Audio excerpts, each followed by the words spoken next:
Bismillahirrahmanirrahim. Assalamualaikum warahmatullahi wabarakatuh. Alhamdulillah hamdan katsiran tayyiban mubarakan fihi kama yuhibbu rabbuna wa yarda. Asyhadu an la ilaha illallah wahdahu rabbi la syarikalah wa asyhadu anna Muhammadan abduhu wa rasuluh. قال الله تعالى في كتابه الكريم يا أيها الذين آمنوا اتقوا الله حق تقاته ولا تموتن إلا وأنتم مسلمون أما بعد اللهم إنا نسألك علما نافعا ونعوذ بك من علم لا ينفع. Para hadirin jamaah salat maghrib dan isya rahimani wa rahimakumullah. Pada kesempatan ini insyaallah ta'ala kita akan membahas bab yang baru. Qala al-muallif al-imam Syekhul Islam al-Mujaddid Muhammad at-Tamimi an-Najdi al-Hambali alaihi rahmatullah. Babu qaulillahi ta'ala falamma atahuma salihah ja'ala lahu syuraka'a fima atahuma. Berkata muallif rahimahullahu ta'ala, bab firman Allah subhanahu wa ta'ala, yakni potongan ayat dari surat Al-A'raf ayat yang ke-190. Falamma atahuma salihah, tatkala Allah subhanahu wa ta'ala memberi kepada keduanya seorang anak yang salihah, anak yang sempurna, ja'ala lahu syuraka'a fima atahuma, maka keduanya menjadikan sekutu bagi Allah terhadap anak yang dianugerahkan kepada keduanya itu. Hadirin jamaah yang dirahmati Allah subhanahu wa ta'ala, kita akan bacakan juga kelengkapan dari ayat ini. Jadi ayat 189, 190 dari surat Al-A'raf. Allah Subhanahu wa taala berfirman, "Huwallazi khalaqakum min nafsin wahidah wa ja'ala minha zawjaha liyaskuna ilaiha." Falamma taghasyaha hamalat hamlan khafifan famarrat bih. Falamma athqalat da'awa Allah rabbahuma la in ataitana salihan lanakunanna minasy syakirin. Falamma atahuma salihah ja'ala lahu syuraka'a fima atahuma fata'ala Allah amma yusyrikun.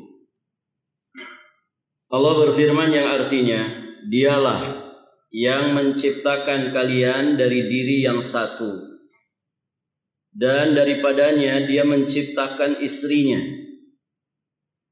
Bapak moyang manusia adalah Nabiullah Adam alaihi salam. Allah pun menciptakan istrinya agar dia merasa senang kepadanya. Falamma taghasyaha, maka setelah dicampurinya, digaulinya, hamalat hamlan khafifa, istrinya mengandung kandungan yang ringan, famarrat bi, dan teruslah dia merasa ringan dalam beberapa waktu. Falamma athqalat, kemudian tatkala dia merasa berat, berarti kehamilannya semakin tua, semakin berat kandungan yang ada, bayi yang ada di dalam kandungannya. Da'awallaha rabbahuma, maka keduanya berdoa, bermohon kepada Allah sebagai Rabbnya. La in ataitana salihah, seraya keduanya berkata, sesungguhnya jika engkau memberi anak yang sempurna, lanakunanna minasy syakirin, tentulah kami termasuk orang-orang yang bersyukur. Falamma atahuma salihah, tatkala Allah memberi kepada keduanya seorang anak yang sempurna, berarti anak yang tanpa cacat, tanpa ada kekurangan. Ja'ala lahu syuraka'a, maka keduanya menjadikan sekutu bagi Allah terhadap fima atahuma, terhadap anak yang dianugerahkannya kepada keduanya itu. Jadi setelah anaknya lahir dalam keadaan yang sempurna, justru keduanya suami istri ini menjadikan anak itu sebagai sekutu, atau keduanya menyekutukan Allah Subhanahu wa taala terhadap anak yang dianugerahkannya tersebut. Fata'ala Allah amma yusyrikun, maka maha tinggi Allah dari apa yang mereka persekutukan. Hadirin jamaah yang dirahmati Allah, tentang dua ayat ini dijelaskan di sini dan dinukilkan oleh penulis rahimahullahu taala athar dari Abdullah bin Abbas radhiyallahu taala anhuma yang diriwayatkan oleh Imam Ibnu Abi Hatim. Dalam mengomentari ayat ini, Abdullah bin Abbas radhiyallahu taala anhuma beliau berkata, maka hamillah Hawa. Hawa siapa? Istrinya Nabi Adam alaihi salam, ibu moyang manusia. Maka hamillah Hawa setelah Adam menggaulinya. Lalu mereka, yakni Adam dan Hawa, didatangi oleh iblis. Seraya iblis ini berkata, sesungguhnya aku adalah teman yang telah mengeluarkan kalian dari surga. Demi Allah, taatilah aku, kata iblis. Berilah anak kalian itu nama dengan nama Abdul Harith. Abdul Haris, hadirin jamaah yang dirahmati Allah, Haris itu panggilan dari iblis. Kalau tidak, kata iblis, anak kalian akan aku jadikan rusa yang bertanduk dan keluar dengan merobek perutmu, yakni perut Hawa. Begitu setan menakut-nakuti. Hadirin jamaah yang dirahmati Allah, karena memang kerjaan setan itu nakut-nakuti manusia. Nakut-nakuti manusia. Baik, kita lanjut dulu kisahnya. Dan kata iblis, demi Allah pasti aku akan lakukan. Artinya ini bukan sekedar ancaman tapi beneran. Begitu iblis ya memberikan rasa takut ya kepada Adam dan Hawa. Maka Adam dan Hawa enggan untuk mematuhinya. Akan tetapi ternyata bayinya lahir dalam keadaan sudah tidak bernyawa. Jadi kelahiran pertama ternyata anaknya itu sudah tidak bernyawa. Kemudian Hawa kembali hamil dan iblis pun kembali datang dengan mengatakan seperti apa yang dia ucapkan dahulu, nakut-nakuti lagi Nabi Adam dan juga istrinya. Dan ternyata hadirin jamaah yang dirahmati Allah, walhamdulillah Adam dan Hawa kedua-duanya tetap tidak mau mentaatinya. Maka hadirin jamaah yang dirahmati Allah, lahirlah bayi yang kedua yang ternyata lahir dalam keadaan juga sudah tidak bernyawa. Selanjutnya Hawa mengandung lagi. Berarti yang keberapa kali? Ketiga kali. Hawa mengandung lagi dan kembali lagi didatangi oleh iblis sambil mengingatkan apa yang pernah dia katakan dahulu. Maka di ujian anak yang ketiga ini, karena dorongan rasa rindu ingin mempunyai anak, akhirnya mereka pun mentaati iblis. Apa syaratnya iblis itu? Di awal, namakan anakmu dengan Abdul Haris. Hadirin jamaah yang dirahmati Allah. Akhirnya diberilah nama anaknya itu Abdul Haris. Baik, para jamaah yang dirahmati Allah.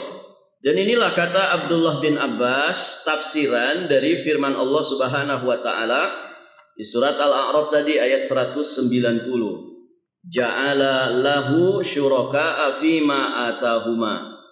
Keduanya menjadikan sekutu bagi Allah terhadap anak yang dianugerahkannya kepada keduanya itu.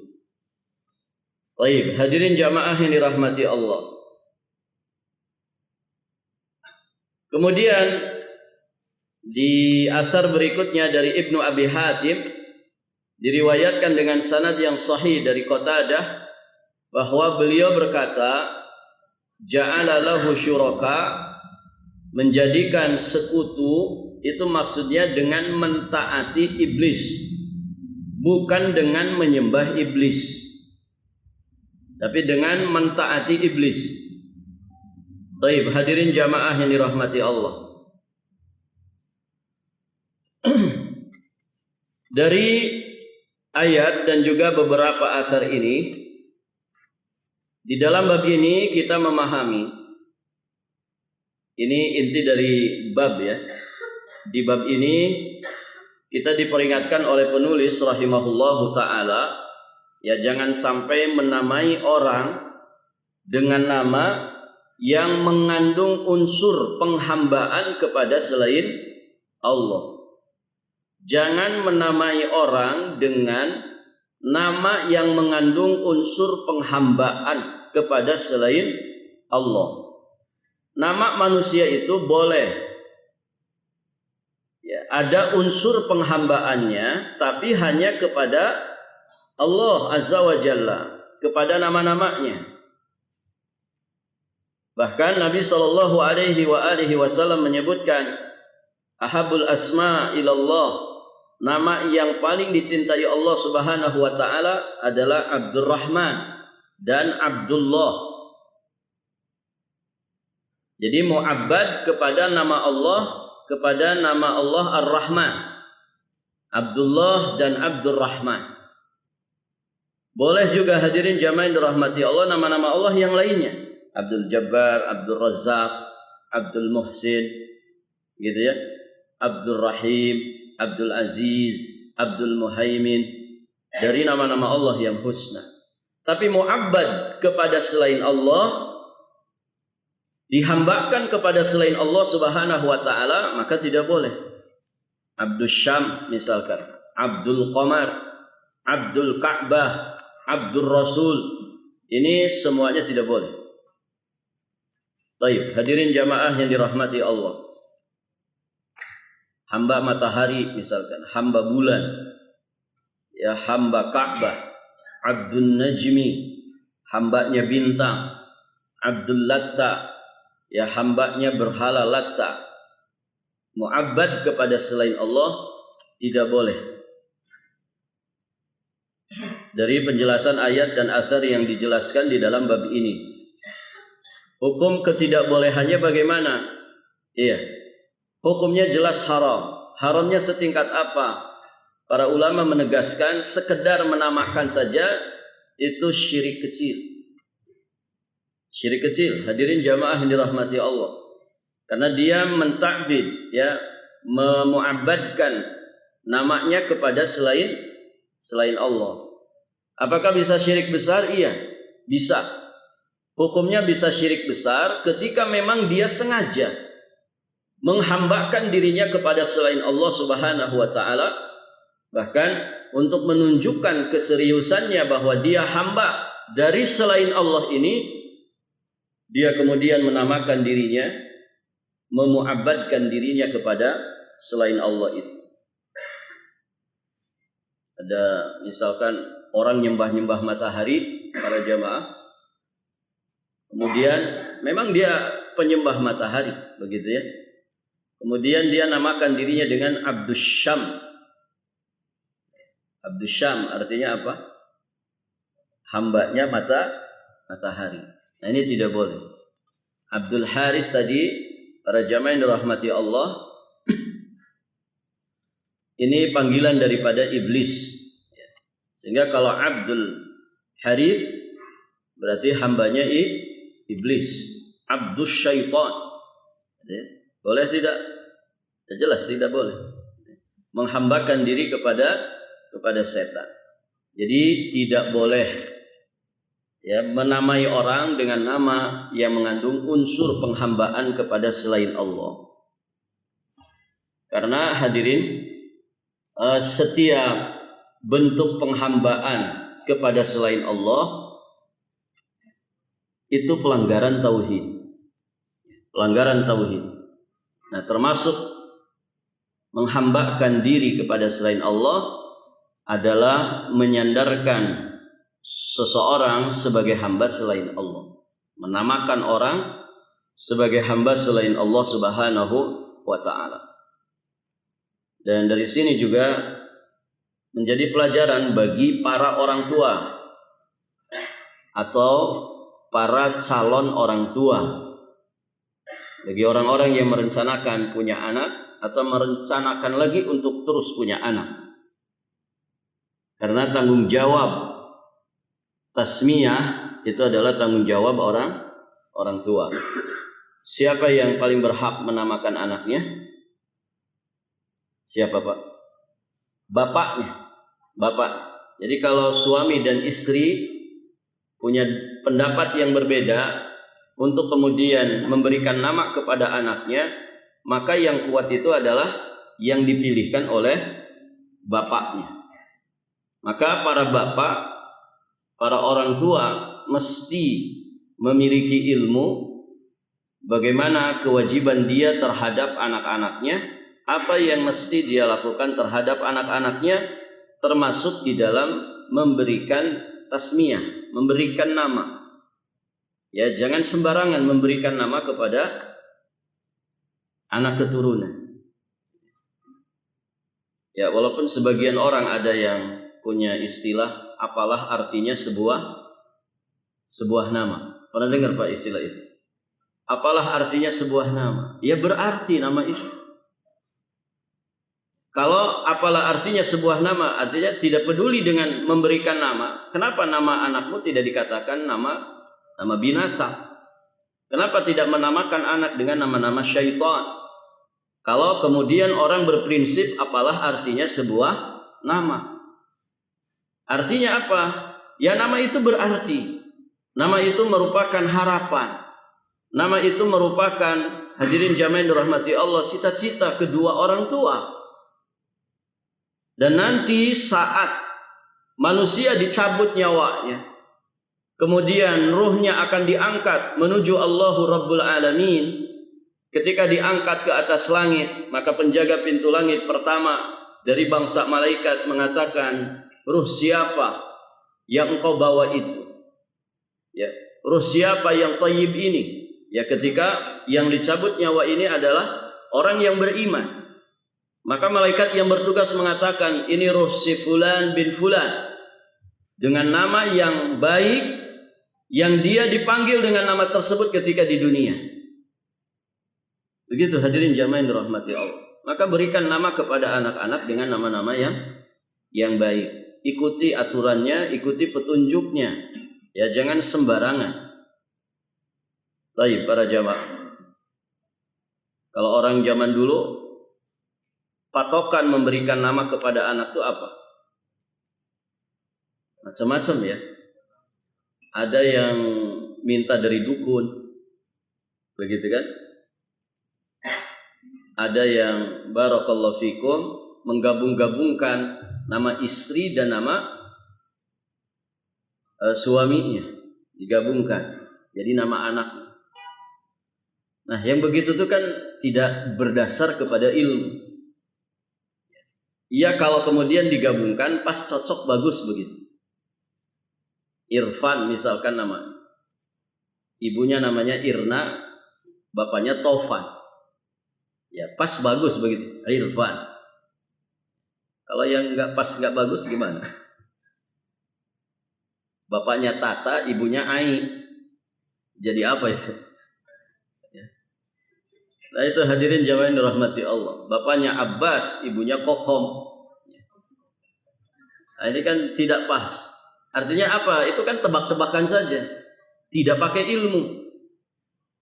Ada yang pakai nama-nama bulan. Kalau lahirnya di bulan Januari dikasih nama Januar. Ya. Kalau lahirnya di bulan Februari dikasih nama Febri. Kalau lahirnya di bulan Maret jadi apa tuh?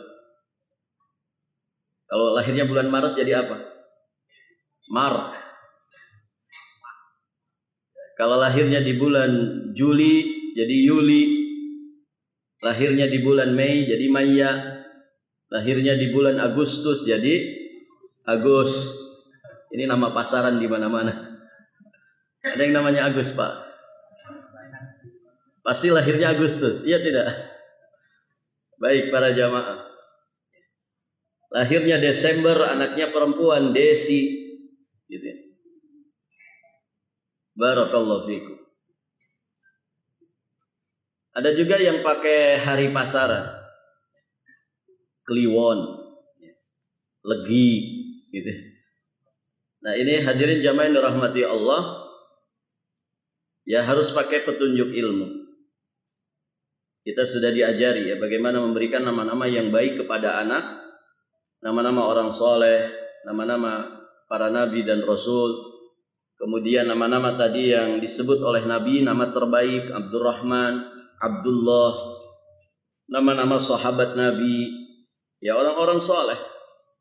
Nama-nama yang mu'abbad kepada nama Allah. Atau nama-nama yang secara makna baik, begitu ya. Dan diambil dari bahasa juga yang baik, bahasa Arab. Tidak apa-apa, kita orang Nusantara, nama anak kita dari bahasa Arab kan tidak masalah. Toh bahasa Arab bahasanya kaum muslimin, bahasanya Islam dan juga kaum muslimin, bahasanya Al-Quran, bahasanya hadis, bahasanya para ulama yang menjelaskan Quran dan juga hadis, bahasanya orang-orang soleh. Nah itu hadirin jamaah yang dirahmati Allah. Baik, dan ada pembahasan tersendiri terkait dengan tasmiyah ini, ada fikihnya, ada pembahasan tersendiri dalam masalah itu. Dan tentu tidak di sini pelajarannya. Baik para jamaah yang dirahmati Allah. Ada beberapa pelajaran yang bisa kita ambil dari dua ayat dan juga beberapa asar yang disebutkan tentang ayat ini. Pelajaran pertama, laki-laki itu lebih utama dari wanita secara jenis. Karena manusia pertama yang Allah ciptakan siapa? Laki-laki atau perempuan? Laki-laki, yakni Nabiullah Adam alaihissalam. Dan perempuan pertama itu diciptakan dari laki-laki pertama yang diciptakan Allah. Hawa itu diciptakan dari Nabiullah Adam alaihissalam. Kemudian dari ayat ini juga kita bisa memahami tentang keutamaan orang yang menikah daripada yang membujang. Keutamaan berumah tangga daripada menjomblo. Baik para jamaah. Dari sisi mana keutamaannya? Dari sisi mana? Ada sekian amaliyah yang tidak bisa dikerjakan kecuali dengan cara menikah. Begitu kan? Dengan cara menikah. Punya anak misal, ngedidik anak. Barakallahu fikum. Bahkan berhubungan badan. Hubungan badan itu nilainya apa? Nilainya apa ikhwan? Mana yang sudah nikah? Belum pada nikah ini. Hubungan badan itu nilainya apa? Shadaqah. Begitu. Wa fi bud'i ahadikum shadaqah. pada kemaluan salah seorang dari kalian ada nilai sedekah. Artinya hubungan badan antara suami dan istri itu nilainya sedekah. Berarti semakin banyak hubungan badan semakin banyak sedekah. Betul ya? Baik, para jamaah yang dirahmati Allah. Membahagiakan istri, menafkahi anak. Ini kan tidak bisa dilakukan kecuali dengan cara berumah tangga. Maka ada keistimewaan, ada keutamaan tersendiri berumah tangga daripada membujang. Kemudian hadirin jamaah yang dirahmati Allah. Dari ayat tadi, surat Al-A'raf ayat 189, 190, kita juga bisa memahami keutamaan seorang ibu dan kesulitan yang dihadapinya. Keutamaan seorang ibu dan kesulitan yang dihadapinya. Mana yang lebih sulit, jadi ibu atau jadi bapak? Yang mana, ikhwan? Kata bapak-bapak, lebih sulit jadi bapak-bapak, Ustaz. Kata ibu-ibu, kata siapa? Lebih sulit jadi ibu. Ya, masing-masing punya kesulitan. Namun dari sisi anak, maka ibu itu lebih diutamakan. Ibu lebih tinggi kedudukannya. Makanya Nabi ketika ditanya, ya Rasulullah, siapa orangnya yang paling berhak untuk mendapatkan perlakuanku yang terbaik? Apa jawaban Nabi? Ummuka, ibumu. Dijawab dengan pertanyaan yang sama untuk kedua kalinya. Ternyata jawabannya juga sama, ibumu. Ditanya lagi yang ketiga kalinya, mungkin dengan harapan jawabannya berbeda. Ternyata sama, ibumu. Ibu disebut 3 kali. Baru ketika pertanyaan yang sama diajukan kepada Nabi keempat kalinya, maka jawabannya abuka, baru bapakmu. 3:1. Jadi ibu 3, bapak 1. Para jamaah, dari sisi mana? Sebagian penjelasan ulama, karena ibu itu pertama yang mengandung. Dan itu bukan kerjaan mudah. Insya Allah bapak-bapak nggak ada yang bisa itu. Ya kan Pak? Ada yang pernah hamil? Nggak ada. Memang kodratnya wanita. 9 bulan para jamaah. Bayangkan. Wahnan ala wahnin. Semakin besar kandungannya, semakin berat dia rasakan penderitaan. Bayangin 3 kilo dibawa kemana-mana. Begitu kan? Barakallahu fiikum. Pertama dia mengandung, yang kedua melahirkan. Alhamdulillah laki-laki 1 kali saja ya.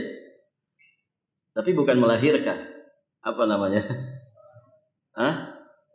Disunat. Ada yang pengen disunat lagi? Sudah kapok sekali saja ya. Barakallahu fiikum. Ada saudara kita Pak, disunat masih bayi, entah kenapa kurang pas gitu atau gimana. Di usia SMP muncul lagi dia. Akhirnya disunat 2 kali, kasihan. Makanya ya perhatikan kalau disunat itu yang betul ya. Kasihan anak kita kalau harus disunat 2 kali. Baik para jamaah. Nah, kalau seorang ibu dia melahirkan, mengandung, melahirkan itu antara hidup dan mati. Antara hidup dan mati. Dan itu jihadnya wanita. Masya Allah. Kemudian yang ketiga, dia menyusui. Haulain kamilain. 2 tahun sempurna. 2 tahun itu berarti 24 bulan. Kalau ditambah masa kehamilan, galibnya pada umumnya 9 bulan. Jadinya berapa? 30 bulan.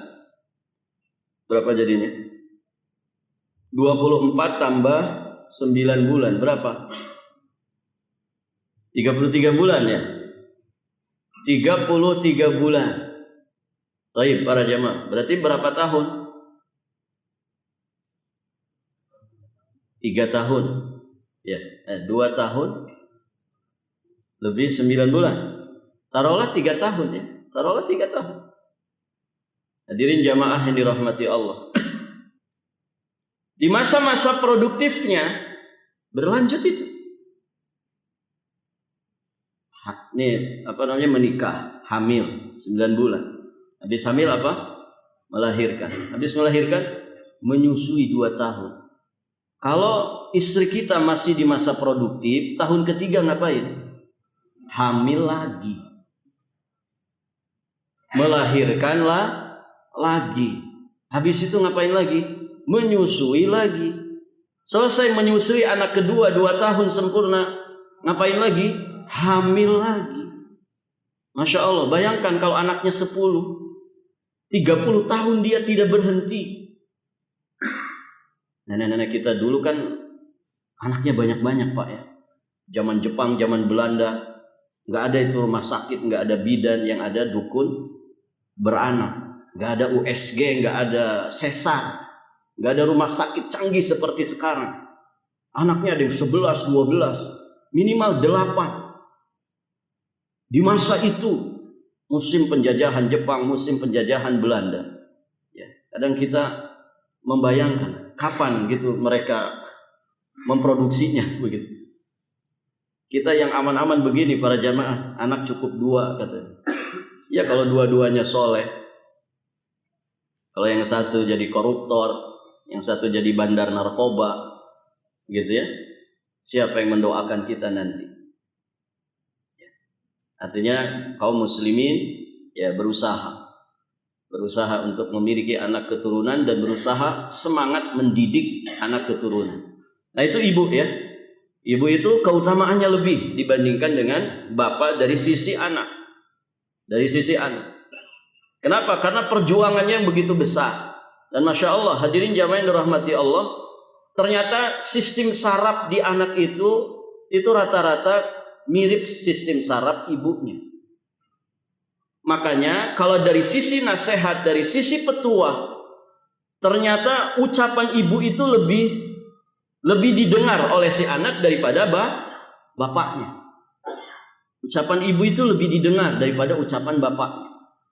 Makanya ya ibu itu luar biasa. Hadirin jamaah yang dirahmati Allah. Ya kenapa kita itu milih istri itu yang punya agama.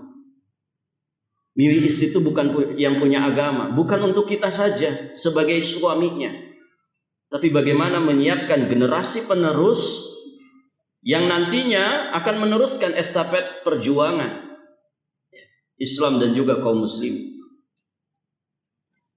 Karena dari ibu, makanya ada ungkapan al-ummu madrasatul ula.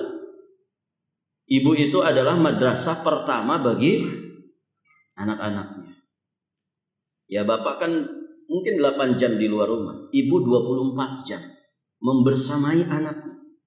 Bayangkan kalau istri kita tidak ngerti cara ngedidik anak, tidak ngerti bagaimana menjadi teladan bagi anak.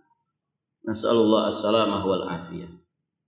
Maka hadirin jamaah yang dirahmati Allah, kita sebagai anak juga mesti punya perhatian yang begitu besar kepada ibu kita. Bukan kemudian menyampingkan bapak, tidak. Tapi memang ibu memiliki porsi yang lebih. Baik. Kemudian pelajaran berikutnya disyariatkan berdoa.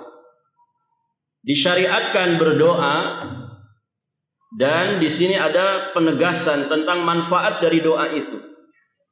Ya, keduanya di sini dikisahkan.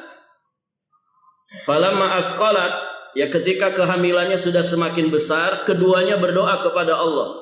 La in ataitana salihan lanakunanna minasyakirin. Ya Allah, ya, jika Engkau memberi anak yang sempurna, tentulah kami termasuk orang-orang yang bersyukur. Artinya mendoakan ya anak itu dari semenjak ya bahkan sebelum kita punya rencana untuk kemudian memiliki anak. Dan prosesnya kan Masya Allah ya. Dari awal sudah dibimbing dengan zikir dan doa. Mulai dari barakallahu fikum, ya kita memilih pasangan, begitu ya. kan meminta kepada Allah diberikan jodoh yang terbaik menurut versinya Allah, gitu ya. Kemudian barakallahu fikum, saat kemudian pertama kita selesai akdun nikah, apa yang dilakukan? Apa yang dilakukan Pak? Selesai akad nikah, murojaah kembali. Dulu Bapak ngapain selesai akad nikah? Doakan istri.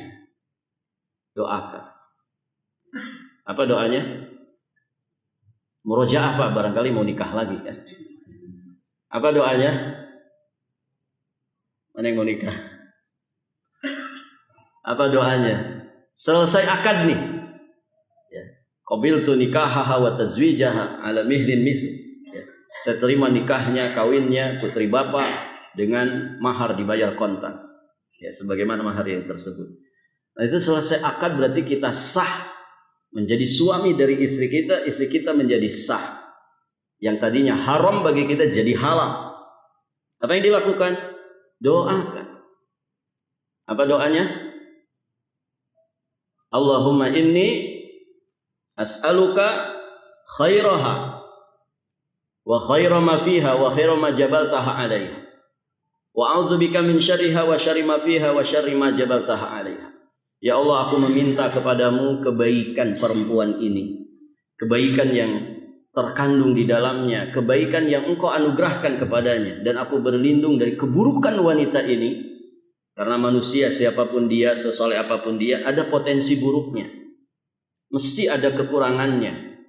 Aku berlindung kepadamu ya Allah dari keburukan wanita ini, keburukan yang menjadi bawaannya, dan keburukan ya yang ada pada dirinya, melekat pada diri. Nah ini, kita meminta kebaikan dan kita berlindung ya dari keburukan ya dari wanita ini. Ini doa semuanya.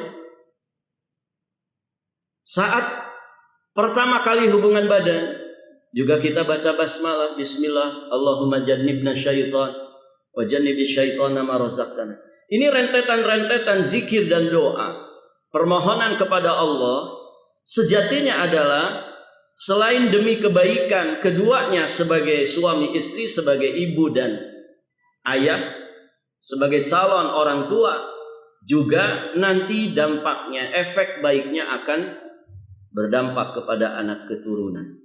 Kita menginginkan anak keturunan yang saleh dan saleha yang akan menjadi generasi penerus. Nah itu rentetannya panjang. Dan selayaknya ini tidak boleh dilewatkan. Karena hadirin jamaah yang dirahmati Allah, anak itu nikmat dan anugerah dari Allah, bukan karena kehebatan kita. Maka terus ya disambungkan ya dengan kekuasaan Allah Subhanahu wa taala. Saat anak terlahir ya, saat istri kita hamil, doa kepada Allah, meminta disehatkan ibu dan anaknya, ya meminta dilancarkan kehamilannya, tidak ada gangguan apapun dari penyakit. Semoga juga nanti di hari kelahirannya, semoga Allah mudahkan lahirnya, anaknya semoga dalam keadaan sehat afiat, tidak cacat, begitu kan, dijauhkan dari kejahatan syaitan. Saat pertama juga baru lahir, yang dilakukan juga mendoakan si anak. Masya Allah. Saat masih kecil terus dibersamai dengan doa oleh kedua orang tuanya. Bahkan setelah mereka nanti menjadi orang dewasa, orang yang besar, maka hadirin jamaah yang dirahmati Allah, orang tua juga tidak lepas mendoakan anak-anaknya. Maka ya doa itu penting. Baik, hadirin jamaah yang dirahmati Allah.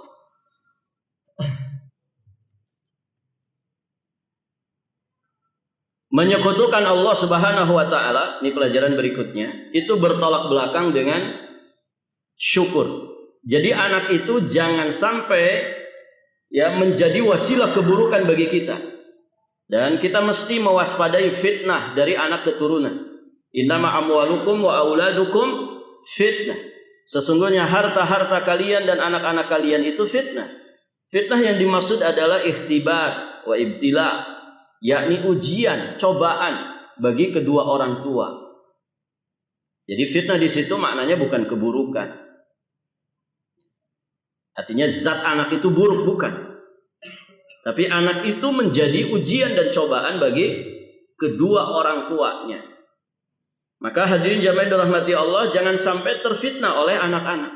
Nabi sering mengingatkan, anak itu bisa mabkhalah, majbanah. Bisa menjadikan kedua orang itu pengecut, kedua orang tua itu akhirnya menjadi bakhil. Gara-gara anak. Gara-gara anak banyak orang tua yang kemudian menghalalkan segala macam cara dengan dalih sayang anak, sayang istri. Maka hati-hati dari fitnah anak. Ya, kadang orang tua menjadi sombong ketika anaknya sukses dan berhasil. Begitu ya. Barakallahu fikum. Maka orang yang termasuk orang yang menyekutukan Allah, berbuat syirik, ini sejatinya bertolak belakang dengan rasa syukur. Ada sebagian orang dengan sebab keberadaan anak akhirnya terjatuh ke dalam perbuatan syirik. Ya, sebagian orang Pak, ya lahiran, ini banyak sekali khurafat seputar kelahiran gitu ya. Anak lahir itu katanya harus begini. Ada yang nyimpen cermin. Ya, nyimpen cermin di samping anak, nanti ada macam-macam lagi gitu ya. Itu kan khurafat, ini cerminnya kecil lagi. Dan itu saya kira ada di mana-mana. Di Balikpapan saya pernah lihat juga. Dan ada yang jualan alat-alat itu. Dan ini kan ternyata bukan dari Islam. Ya. Ada yang kemudian tali ari-arinya katanya harus dicuci, dibersihin, dikasih garam kah, dikasih gula biar manis budi katanya. Ditanam di dekat rumah supaya nanti anak itu betah di rumah. Kalau pengen anaknya senang merantau, dilarung di laut. Begitu kan? Supaya anaknya pandai merantau. Dan macam-macam lagi. Banyak sekali. Nah, ini fitnah dari anak-anak. Nah, orang tua harus paham itu. Jangan sampai keberadaan anak itu menjerumuskan kita ke dalam kesyirikan yang bertolak belakang dengan rasa syukur atas anugerah anak keturunan. Barakallahu fikum. Baik para jamaah yang dirahmati Allah, masih banyak faedah-faedah lain. Kita cukupkan dulu sampai di sini. Insyaallah taala di kesempatan berikutnya kita lanjutkan. Ada pertanyaan satu saja, kalau ada silakan.